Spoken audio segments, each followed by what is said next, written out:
please welcome to the stage your moderator for the Dolls of Horror podcast, Summer Flynn. Thank you. Okay, now just like we practiced, right? Please welcome Malcolm McDowell.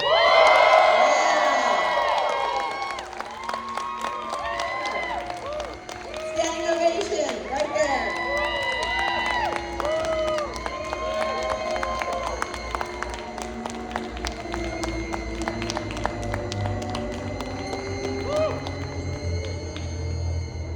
Don't get too excited.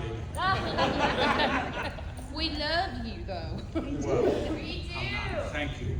Welcome back to Days of the Dead. It's so good to see you again. Thank you. Yes. How have you been? I've been very well. How have you been? Terrible. Oh, I'm sorry, but you're better now that you're here with me, right? I'm being great. I'm being great. Thank you. Okay, so last time we spoke was in Chicago back in May, and Is that right? yeah, Oh, that went fast.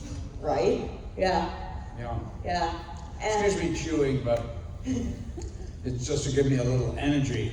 yeah, and that was a wonderful time. But I got some more fun questions for you. Okay. Oh, great. Okay, Yeah. fire away. Yeah. Okay. So first of all, as a dancer myself, one of my favorite things that you have ever done was the company, about the Joffrey Ballet in Chicago. Can you tell me about your experiences working on the company? Well, the company was the penultimate movie that Robert Altman made. One of the finest American directors that ever worked in the cinema. And in fact, forget American directors and just say one of the finest directors. If you want to see what America was really like in that period, just go rent some of Bob Altman's movies and you will see, and he's made such masterworks. And the company is about a ballet company. And it was brought to him by Nev Campbell, and Nev used to be a ballet dancer. And I don't think she figured it would be quite such hard work, her getting into shape to do that part. I think she was in her early 30s, and she quit when she was 19, I think. So to get back in shape, wow. And it was really, we went to Chicago and shot with the Joffrey Ballet. I played this man, the artistic director called Alpino, and they called him something else in the movie because he had such a terrible wig.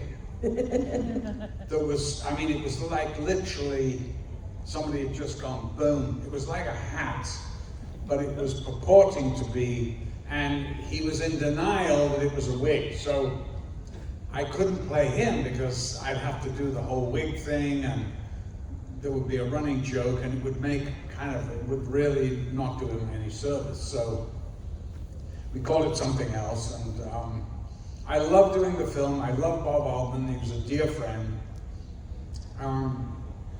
I was doing one of these things at the Lincoln Center in New York about a movie I did called Gangster Number One. I looked down, and there is Bob Altman in the audience.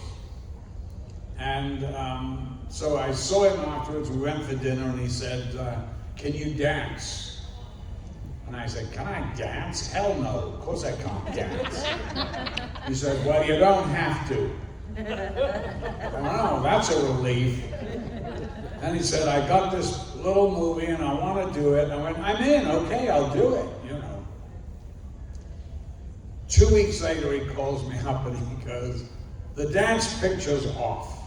I went, "Jesus, you just cast me 2 weeks ago and now you're taking it away." He goes, Paul Newman, wants me to go do this Weinstein project. So I got to work with him. I said, "Okay, fine." 2 months go by, he calls me again. "The dance pictures are back on." I went, "What happened to Weinstein?" He goes, "Well, what a prick." I'm so grateful that it was back on because I love that movie. It's like, if you guys haven't seen it, it's like somebody just took a camera and put it in the room in a ballet company.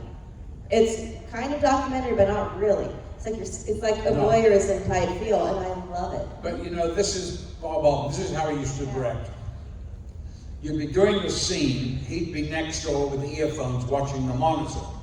He'd come in and go, okay, Nev, you go ask Arpino. He goes, Malcolm, you just look at what you're busy. You don't want to talk to her. I mean, okay, I get it. Because you don't want, she wants, you know what she wants. She wants to play a starring role in a ballet, and you don't think she's ready, and you don't want to be faced with it, and also you don't want to say no. I went, okay. He said, and then, so go to that door, open it, and tell someone you want a cup of tea. Come back, she's on again, go to that door and tell them to shut up. I went, okay, and then come back, and then look at your watch and go, hey babe, I haven't got time for this. Well, just get me later, okay? And leave. And I went, okay, but what about the scene? He goes, that is the scene. Amazing. And that was it. And that's why he was such a genius. Because really everything, you get everything without the talking. Yeah. So you never really, she's never says a damn thing, but you know what she wants. And you know by the way I look and act, you know that I don't want to confront her, and I don't want to disappoint her, and also he's a, emotional coward, which was perfect for the part. Mr. Antonelli was an expert at avoiding confrontation in that movie. I think it was Helen Mirren told me in Gosford Park. They were doing this long scene, talk, down a corridor. I think it was with Derek Jacobi. And Bob looks at it and he goes, yeah. And they went, well, what? No, it's good, but he goes, I'll tell you what, why don't you let those dogs through?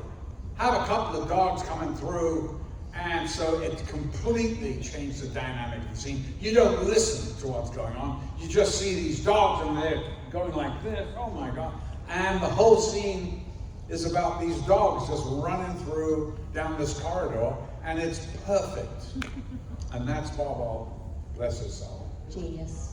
Yeah, genius. Another one of my childhood favorites is Time After Time. And we Sweet movie. Yes, and we just lost David Warner not too long ago. Sadly. Yes. And any memories from working on that or working with David? David and I go back a long way to 1965 to the Royal Shakespeare Company at Stratford-on-Avon, where he was a big star. He was playing Hamlet, and it was the Hamlet of his generation. The Beatles' Hamlet. This tall, lanky, thin guy with a big scarf that went down to the floor, rattling off, these soliloquies. And there used to be 300 girls outside the stage door waiting for him. It was nuts. But he was painfully shy.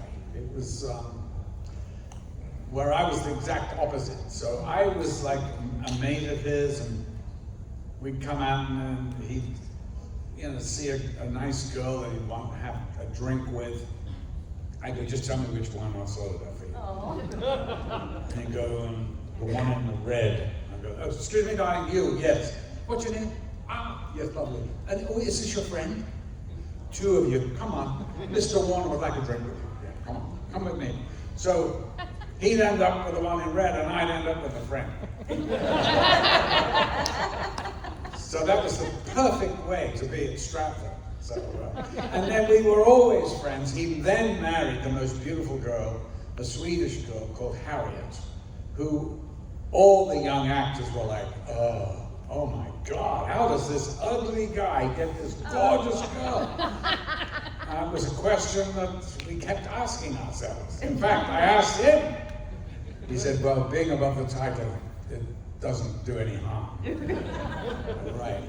And so we knew he's the one who introduced me to Pet Sounds. Oh, wow. I know, I remember that distinctly. I went, who are these guys? Yeah.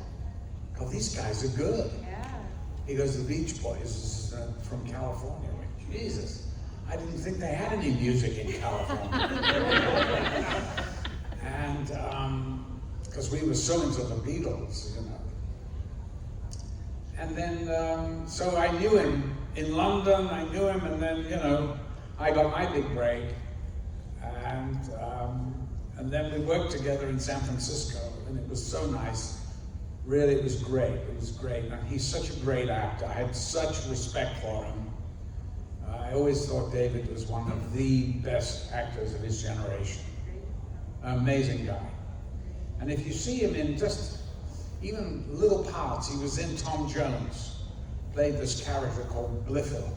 He was so obnoxious in it. He was brilliant. And he truly was one of those kinds of actors that you go and see in a play and you literally couldn't take your eyes off him. And he had this kind of burning energy, you know, that, but very subtle. He was really cool. We'll miss him. Absolutely. Yeah. Okay, so do we have any audience questions? Yes, ma'am. Not to bring up this stinker, but I'm wondering how you came about to be in the Fairy King of R. In what? The Fairy King of R. Was I in that? What's it about? It's this South African filmmaker that. Oh my does- God! Yes. It was made in South Africa. Yes. Weird fucking thing. Okay. Let me tell you about that. The only thing I remember about that is Corbin Burnson. Yes. Now there was this, we were in the studio, bored, sitting there, and I said, Corbin, listen, why don't you climb up that ladder and moon the crew from up there? He goes, okay, fuck it, I'll do it. He gets up the ladder and he took 2 Mars bars with him, shoved them up his ass. And I went, there's a real actor for you. Embellishing the part. And he became a lifelong friend when he did that. And that's all I remember about the movie. Why would you ask about that movie? Riff Tracks made fun of it in one of their Riff Tracks things that they do, and so I've seen it so many times, but with their commentary and jokes over it. Who was in it? I can't remember who was in it. You, I mean, honestly, Corbin, obviously. you and Corbin are the only names in there. The rest of it is strictly the same actors, child actors he worked with in every movie. Oh. I don't even remember the director's name at this point, but Oh God, I don't remember. it was Peak Viewing Productions, and they have all these like really terrible movies like The Little Unicorn, and you're just like, you know. Anyway, so. Stay away from that title.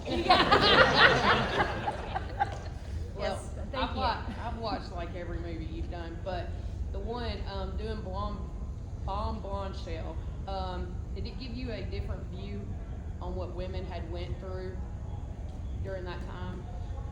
Which movie are we talking about? Bomb Blonde Shell? Bomb Blonde Show. Oh, Like, does it give you a different view on how women was treated? Like, is this thing with Nicole Kidman yes. and Charlize Theron? Yes. And where I played Rupert Murdoch? Yes. It was about, the thing of Fox News and all Yeah, that. I was just wondering if it gave you a different view of how women was treated in the industry. I didn't need to be taught by the screenplay Well, I didn't figure you did. to find it was disgusting behavior. Yeah. And I really enjoyed doing that because, they gave me some of these makeup thing, and I wore a piece that went into the mouth and was 2 kind of big jowly things. And it, I put this thing on and it completely changed the way I looked. It was really amazing. And I thought to myself, God almighty, I wish I'd found out about this years ago. I would have done it. I wouldn't have had to bother acting so much. Let the makeup do the talking. But it was fun playing Rupert Murdoch, doing that accent because he was Australian that lived in England for a long time and then in New York. So the accent was really bizarre. It was, I started after I found out you was in it, and then I like looked up that role and that person, and I learned a lot. So, I mean, you are such a versatile actor. I mean, you go from that to play in Dr. Loomis and Halloween. I mean, you're so versatile. You can just play anything. Well, thank you. I kind of enjoyed doing that part, but you'd have to wait a long time for me to appear, because I think I'm in just the last 20 minutes of the movie. But it was good. Yeah, no, it was a good part.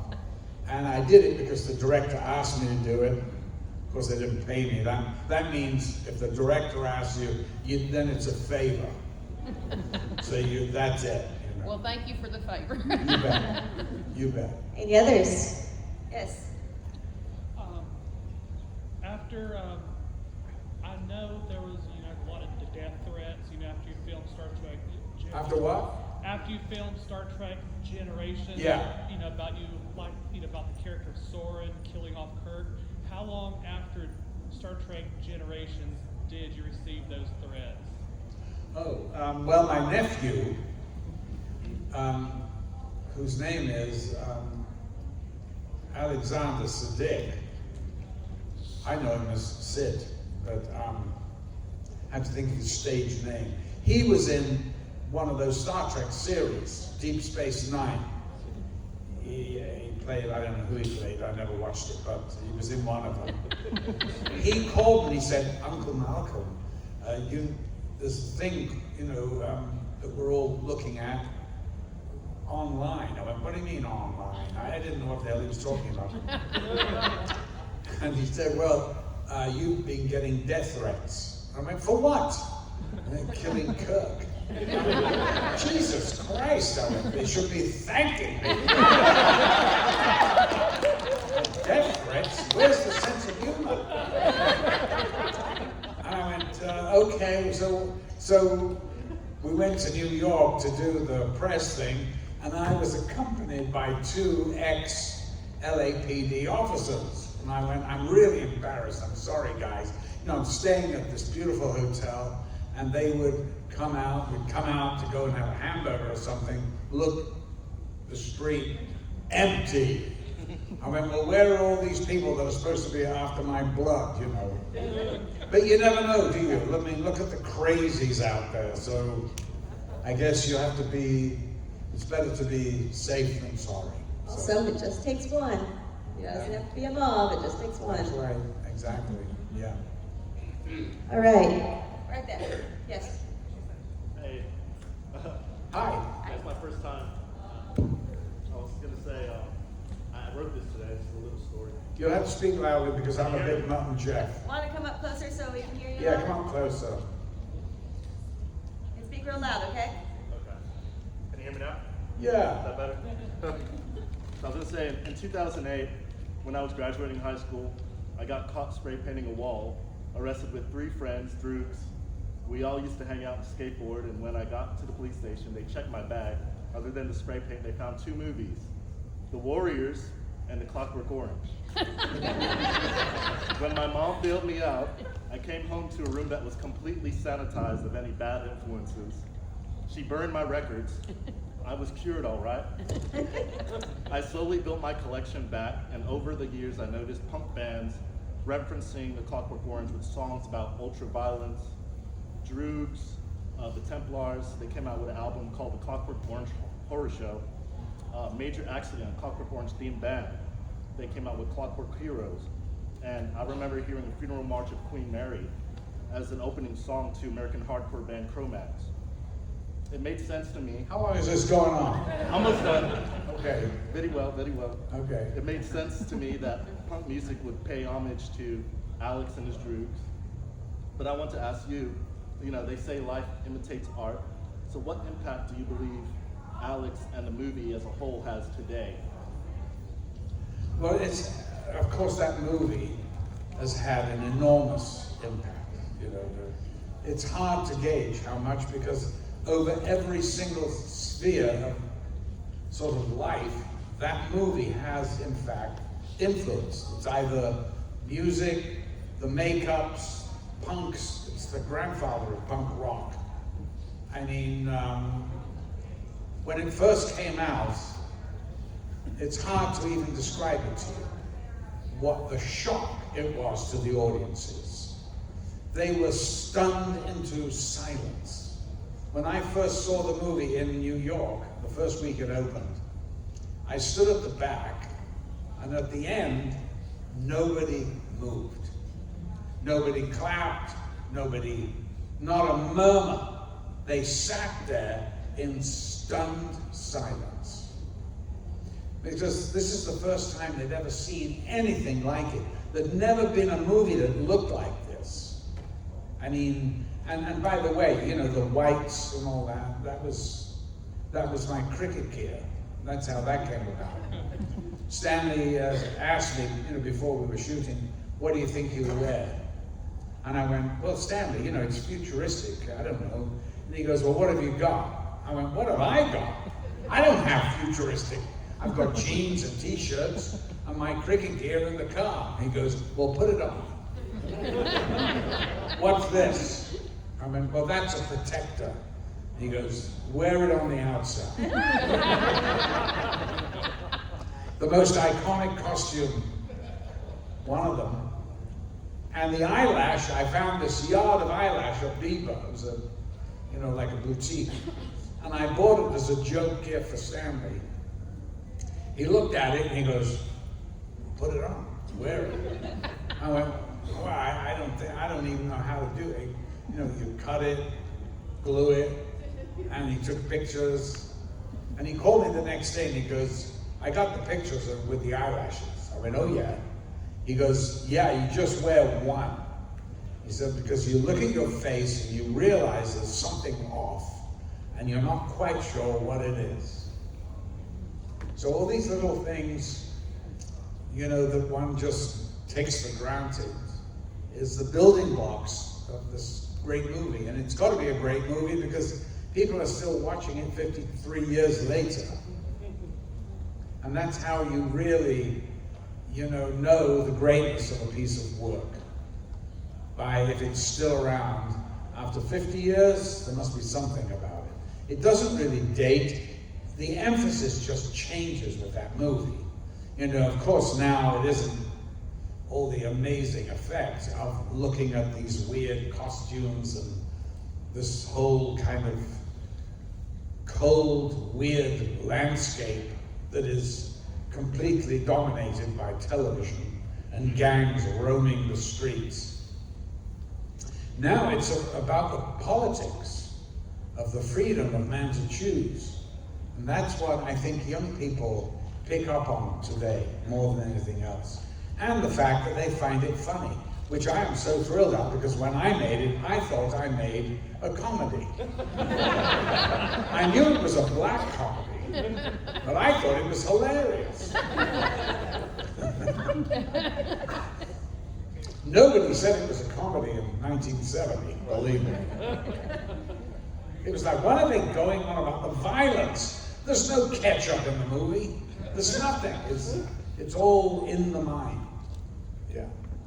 Well, you know, just something that I did intuitively was to start singing that song, and on the beat, you know, as a joke, really. And a lot of these things start as jokes. The whole thing at the end of the movie, in the hospital bed, and when the minister is feeding me, and I'm just going, and he's having to. That was because I saw Kubrick getting very bored with this long speech that this guy had, and I could see he was looking for ways to cut. And so to make him hurry up, and as soon as I did that, I saw Stanley laughing, and I knew the whole scene was going to be about that. And it takes the curse off, you know, the whole wrap-up of the movie, which is what the guy's doing. You don't even really care. You know, it's just, of course, we all know what the rap is in the movie. But to see this, and to see this little punk who's forcing this minister, you know, to cut that steak and get it in, you know, it was just absolutely perfect. So, as I say, art sometimes is a happy accident. So you worked with a lot of directors? Yeah. from the exacting nature of Kubrick to the more improvisational nature of the one that you just spoke about. Where is your sweet spot? What do you like as an actor? Let me just get rid of one myth. Kubrick was not exacting. Kubrick did not know what he wanted. I remember asking him once, how do you direct? Because I'd worked with the great Lindsay Anderson. And he said, well, Malcolm, he goes, I don't know what I want, but I do know what I don't want. And that was so true. So if it wasn't there in the rehearsal, you'd go on and on until you found it. And he was amazing. My favorite director, though, was Lindsay Anderson, who I did 3 movies with when he only made 5. And he cast me in my first movie, which Stanley saw and cast me as Alex in Clockwork. Hello, yeah. You are so spontaneous, like here on stage, and I've seen a lot of your movies. I couldn't say I've seen them all because I didn't know about that one in South Africa. But Neither did I. have you done theater? I mean, live? Yes. Every English actor starts in the theatre. The centre of England is London. It's not like in the States where theatre's New York, basically, and movies and television are on the West Coast. In England, it's all in London. So you start, because there is not a Hollywood situation. We don't have that many movies made in England. And so basically, if you're going to be a professional actor, you're going to work on the stage. So that's how I started in Weekly Rep, the Royal Shakespeare Company, and the Royal Court Theatre, working, doing that. But I always wanted to be a film actor. Not that there's any difference. You really shouldn't say film actor, stage. It's all the same, just a different delivery system. But really, I suppose one's true love is really the theatre. It's just that I can't do it anymore. I find it very difficult to do with the lifestyle I have because, I've got these kids, we live on the West Coast, and if I gotta leave the family for a minimum of 6 months. And I didn't really want to do that. And so I would only do a play occasionally. But when I did it, I loved it. Yeah. So in all your years of show business, what's one of the most touching, heartfelt, pieces of fan art or tributes that anyone has just given you as a gift out of their appreciation for your talents? Oh, I don't know whether I have been given any gifts. I mean, I'm paid, extremely nicely. No complaints over here. No one's like painted a picture of you. Yeah, they painted pictures of me, but that you have hanging up in your home or anything like that? No, I don't keep anything from my career in my home. Okay. You will not see one poster, one photograph, because I'm a father, a husband and a father. I'm not, and they get enough. Anyway, with this bloody internet and things going on all the time, they get to see Clockwork Orange before they should, And dumbass interviews I've given from 50 years ago, they see those, they go, good God, Dad, look at your hair. And I always go, the Beatles have a lot to answer for. But, listen, I've had the most amazing and privileged life. And I've done something that I love doing. And I'm still doing it. I'm trying to learn a bloody part at the moment. I tell you this, your memory does not get better with old age. No. It's a nightmare trying to learn a long part. I'm doing a Western, playing a guy who's got verbal diarrhea. Never shuts up for a minute. But it's a script called Last Train to Fortune. And I was going to do this movie. It's basically about 2 people. I was going to do it with Bill Paxton. Bill was a dear friend, and I love Bill. And it's so tragic, what happened. Well, now I'm doing it. We start shooting in March, and I'm doing it with James Paxton, his son. Yeah, I know. I'm so thrilled. So I'm doing it because of Bill, and James is doing it because it's a good part. I don't know. I said to him, you just do your own thing. You're your own actor, which is what I tell my kids. Because now the two younger ones have suddenly decided, I want to be an actor. It's not something you just wake up and go, hey, I want to be an actor. You're supposed to train, Go out and do theater. Get paid £5 a week, $8. Try that for size. Work in moving furniture, which is what I did for 2 years. Moving furniture. I was superb. I could have worked for Mayflower. Is that what they call it here? That's the big furniture removers. I think it's in England. Maybe it is. I don't know. Anyway, that was what I did at the Royal Shakespeare Company. Run in with crowns and the thrones and the benches and stuff like that, and set them on little marks, and then take them off. You were the set changer. That's exactly what I was.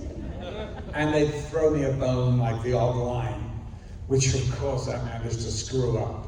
I think my very first lines in the West End of London, I was playing what happened was the English Herald in Henry V, the English Herald got sick, and so did his understudy.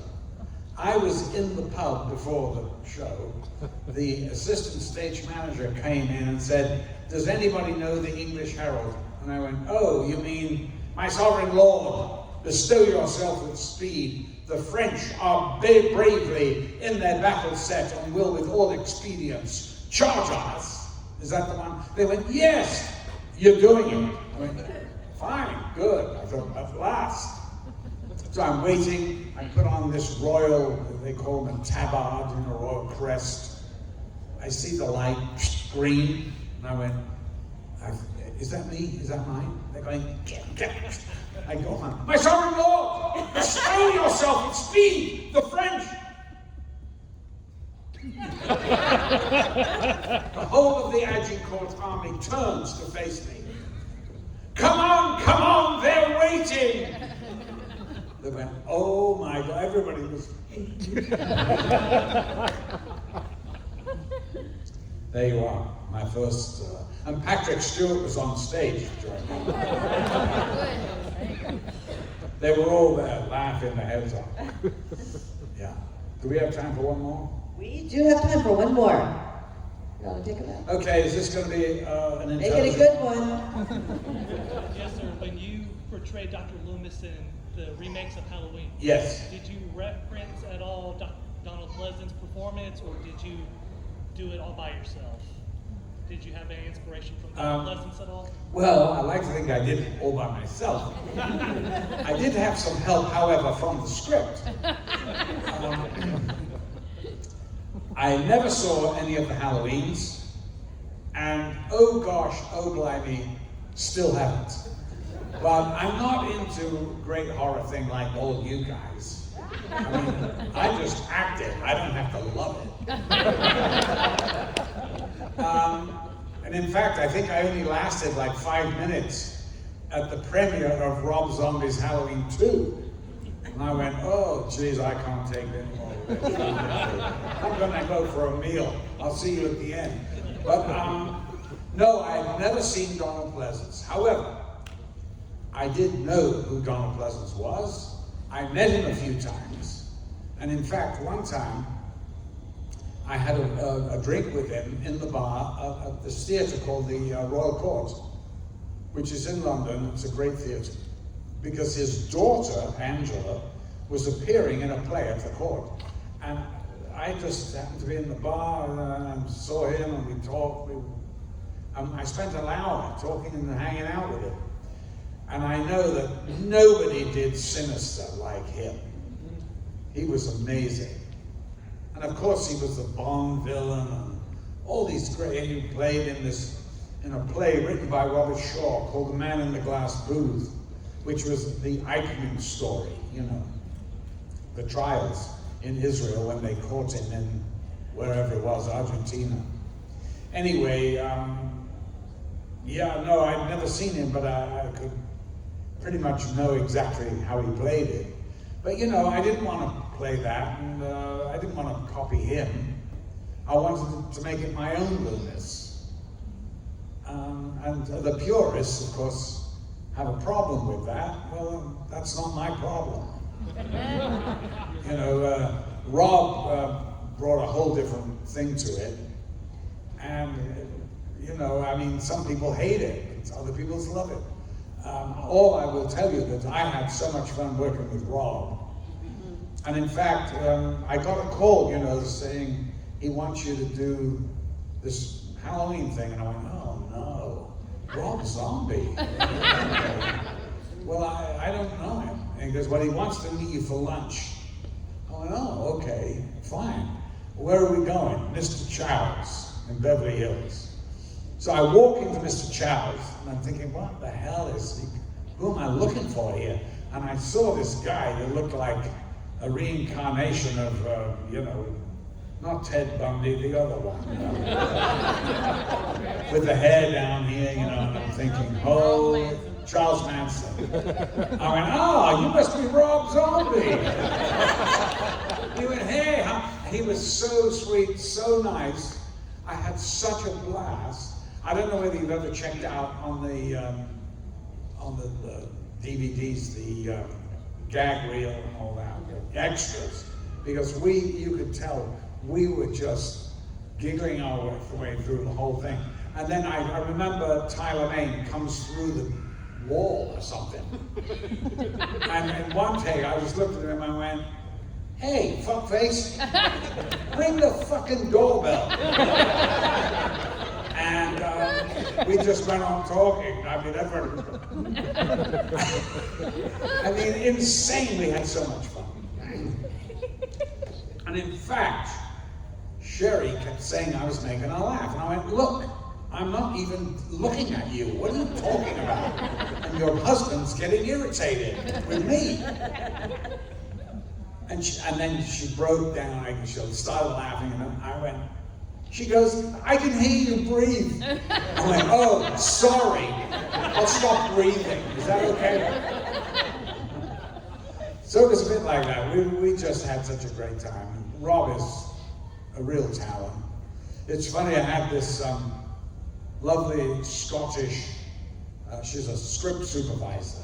I was talking to her on the phone. She was in London. She has a thick Scottish accent. And she goes, and what are you doing next? I said, I'm working with, you know, this guy, Rob Zombie. She went, Rob Zombie? I think if I had a name like that, I'd change it. I said, no, darling, I think that's what he changed it to.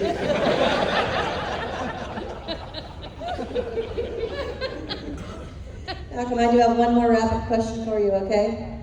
Go ahead. Okay, so you are an inspirational performer and person. I would love to know, what is your philosophy? What's what? Your philosophy. I don't have one. No. I really don't have one. I think, honestly, it's do us to others what you would like done to you. You know, just let individuals be who they are. And, you know, just really try to lead a good life. Don't tread on people because they're going to come back to bite you in the ass. Perfect philosophy. Thanks all for coming. Thank you, Malcolm.